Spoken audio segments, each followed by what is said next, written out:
Why writers are picky on people saying exactly what they write. It's the same thing. It depends what they're trying to do. So if I'm trying to create realistic dialogue and they want to mess around with it to make it sound more realistic, that's fine. They're accomplishing what I want to do. If I'm writing something that's poetic and has very specific metaphors in it, then I won't let them improvise. And there are some other people that won't do that. And that's fine. They should reserve that right because it's what the writer's trying to do. And to me, the writer is the bedrock that everything else is getting built on, right? It's the foundation. That writing is so you can, if you're building that house together and the writing is I usually compare it to the blueprint in the metaphor, but we'll use foundation today. If they're the foundation and the foundation gets poured, what you want it to do is support the rest of that house. And so the actors are coming in and putting in walls, or they're putting in whatever other, the plumbing or whatever the metaphor for the actor part is.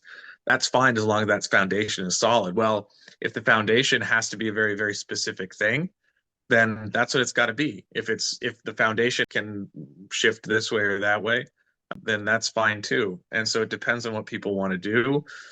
If I've written something, more poetic with Shakespeare, if you have kind of a Shakespeare thing where you're going a bit more for the poetry and stuff like that, you can't allow people to mess around with it because you've got a meter, you have rhyme. you know Now is the winter of our discontent does not make sense if you start saying different things. If you start saying, if you just put it in bold-faced terms and you say like the war's over and we're all happy now, it's like, okay, that's technically correct. That's the sentiment that Shakespeare's conveying. But it sounds so much nicer when he says, now is the winter of our discontent made glorious summer by this son of York, which has a pun in there because the son of York is the son of the king, the house of York, and the sun is out, and there's in the winter sun metaphor. And so like he's working multiple levels in there. Well, if you start messing around with that, you lose that. So you Yeah. can't do that.